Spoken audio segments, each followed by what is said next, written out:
Axmaq obrazı ilə tanındı. Ailəsini təyyarə qəzasından xilas etdi. Dünyanın ən ağıllı adamlarından olan Mister Bean realda kimdir? Ölkəz aktyor Rowan Atkinson haqqında maraqlı faktları təqdim edir. 1955-ci ildə İngiltərənin Durham qraflığının Kanset şəhərində doğulub. Evdəki 4 oğuldan ən kiçiyi olub. Atkinson Anglikan tərbiyəsi ilə böyüdülüb. Rowan İngiltərənin sabiq baş naziri Tony Blair ilə sinif yoldaşı olub. Təbiət elmləri üzrə yüksək nəticə göstərən Rowan 1975-ci ildə Newcastle Universitetində elektrik və elektron mühəndisliyi üzrə bakalavr dərəcəsi alıb. O 1935-ci ildə əvvəl atasının oxuduğu Oxford Kraliçə Kollecində qısa müddət təhsil alıb, daha sonra bütün diqqətini aktyorluğa yönəldib. Atkinson 1979-cu ildə BBC Radio 3 üçün Atkinson People adlı bir sıra komediya şovlarında rol alıb. Bu aktyorun özünün canlandırdığı uydurma böyük adamlarla bir sıra satirik müsahibələrdən ibarət idi. Universitetdən sonra bir sıra televiziya layihələrində də rol alan Rowan, Mister Bean serialı ilə bütün dünyada populyarlıq qazanıb. Atkinson yaradıcılığında xüsusi rol oynayan bəxtsiz Mister Bean obrazı ilk dəfə 1990-cı ildə Yeni il günü tamaşaçı qarşısına çıxıb. Maraqla qarşılanan Mister Bean-in davamı 1995-ci ilə qədər televiziyada yayımlanıb. Sonradan bu obraza 1997-ci ildə Bean adlı filmdə çəkilib. 2007-ci ildə çəkilən ikinci film isə Mister Bean-in tətili adlanır. Atkinson məşhur obraz haqqında deyirdi. Mister Bean-in mahiyyəti ondan ibarətdir ki, o tamamilə egoist və özünə fokuslanıb və əslində xarici dünyanı qəbul etmir. O, kişi bədənindəki uşaqdır.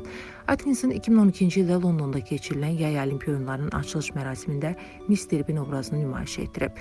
2012-ci ildə Rowan Atkinson'ın Mister Bean obrazı şokolad reklamında, 2017-ci ildə isə Çin istehsalı Lexijuren filmində, 2019-cu ildə isə Birləşmiş Ərəb Əmirliklərinin telekommunikasiya şirkəti üçün reklam çarxında görünüb. Mister Bean dünyada ən çox izləyicisi olan Facebook səhifələri arasında 4-cü yerdədir.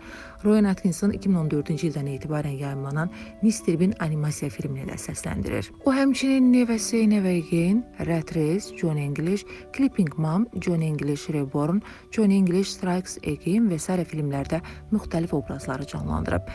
Ekran işləri ilə yanaşı aktyor avtomobil həvəskarı olması ilə də tanınır. Hətta onun 3,5 tona qədər yük daşıyan maşınları sürmək üçün lisensiyası var. Car Magazine jurnalı üçün avtomobillər haqqında yazılar yazan Rowan'in Audi A8, Skoda Superb və hətta nadir McLaren F1-dən ibarət avtomobil kolleksiyası var. O bir dəfə John English filmində öz avtomobillərindən istifadə edib.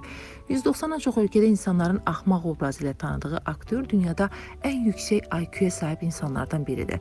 Məlumata görə onun IQ-su 178-dir və bu 2025-ci ildə qlobal orta göstəricdən xeyli yüksəkdir.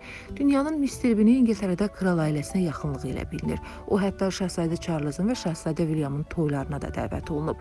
Rowan Atkinson uzun illərdir yüngül formada kəkələyir. Mister Bean filmlərində hər zaman səssiz gördüyümüz aktyor B və P hərfləri olan sözləri tələffüz etməkdə çətinlik çəkir. Aktyorla bağlı ən maraqlı faktlardan biri də odur ki, bir dəfə ailəsini təyyarə qəzasından xilas edib. Bir də ki, Keniyada ailəsi ilə səyahət edərkən xüsusi təyyarənin pilotu huşunu itirib.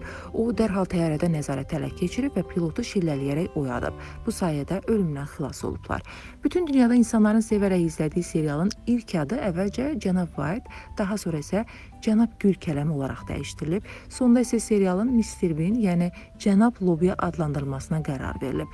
2012-ci il noyabrında Atkinson Daily Telegraph açıqlamasında Mister Bean-i təqaüdə çıxarmaq niyyətində olduğunu deyib. Fiziki qabiliyyətinizin aşağı düşməyə başlaması ilə yanaşı, məncə 50 yaşlarında birinin uşaq kimi olması biraz kədərlidir. Ehtiyatlı olmaq lazım deyə o söyləyib.